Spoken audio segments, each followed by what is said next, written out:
ಗೃಹಲಕ್ಷ್ಮಿ ಮಹಿಳೆಯರೇ, ಸರ್ಕಾರದಿಂದ ಹೊಸ ಅಪ್ಡೇಟ್ ಬಂದಿದೆ ಸ್ನೇಹಿತರೆ. ಇದು ಏನಪ್ಪಾ ಅಂತ ತಿಳಿಯೋಕ್ಕಿಂತ ಮುಂಚೆ ನಮ್ಮ ಚಾನಲ್ನ ಲೈಕ್ ಮಾಡಿ, ಸಬ್ಸ್ಕ್ರೈಬ್ ಮಾಡ್ಕೊಳ್ಳಿ ಸ್ನೇಹಿತರೆ. ನೋಡಿ ಸ್ನೇಹಿತರೆ, 21ನೇ ಕಂತಿನ ಹಣ ಕೆಲವೊಂದು ಮಹಿಳೆಯರಿಗೆ ಬಂದಿದೆ. ಇನ್ನುಳಿದ ಮಹಿಳೆಯರಿಗೆ 21ನೇ ಕಂತಿನ ಹಣ ಕೂಡ ಬಂದಿಲ್ಲ ಸ್ನೇಹಿತರೆ. ಸರ್ಕಾರದವರು ಏನು ಹೇಳಿದ್ರು, ಗೌರಿ ಗಣೇಶ ಹಬ್ಬಕ್ಕೆ ಹಣ ಬರುತ್ತೆ ಅಂತ ಹೇಳಿದ್ರು. ಗೌರಿ ಗಣೇಶ ಹಬ್ಬ ಮುಗಿತಾ ಬಂತು, ಇನ್ನೂ ಕೂಡ ಹಣ ಬಂದಿಲ್ಲ. ಕೆಲವೊಂದಿಷ್ಟು ಜನರು ಈ ಹಣವನ್ನ ನಂಬಿರುತ್ತಾರೆ. ಈ ತಿಂಗಳು 6,000 ರೂಪಾಯಿ ಹಣ ಬರುವುದಿಲ್ಲ ಸ್ನೇಹಿತರೆ. ಕೆಲವೊಂದು ಸುಳ್ಳು ಮಾತುಗಳನ್ನ ನಂಬಬೇಡಿ. ಗೃಹಲಕ್ಷ್ಮಿ ಮಹಿಳೆಯರೇ, ಲಕ್ಷ್ಮೀ ಹೆಬ್ಬಾಳ್ಕರ್ ಅವರು ತೀರ್ಮಾನವೇ ಅಂತಿಮ ತೀರ್ಮಾನವಾಗಿರುತ್ತದೆ ಸ್ನೇಹಿತರೆ. ಈ ತಿಂಗಳ ಹಣ 6,000 ರೂಪಾಯಿನ ಕೊಡುವುದಿಲ್ಲ.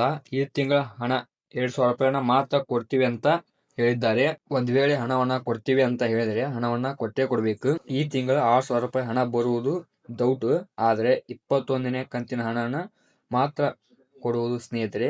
ಇದೇ ರೀತಿ ಇನ್ನೂ ಹೆಚ್ಚಿನ ಗೃಹಲಕ್ಷ್ಮಿ ಅಪ್ಡೇಟ್ಗಾಗಿ ನಮ್ಮ ಚಾನಲ್ನ ಲೈಕ್ ಮಾಡಿ, ಸಬ್ಸ್ಕ್ರೈಬ್ ಮಾಡ್ಕೊಳ್ಳಿ ಸ್ನೇಹಿತರೆ.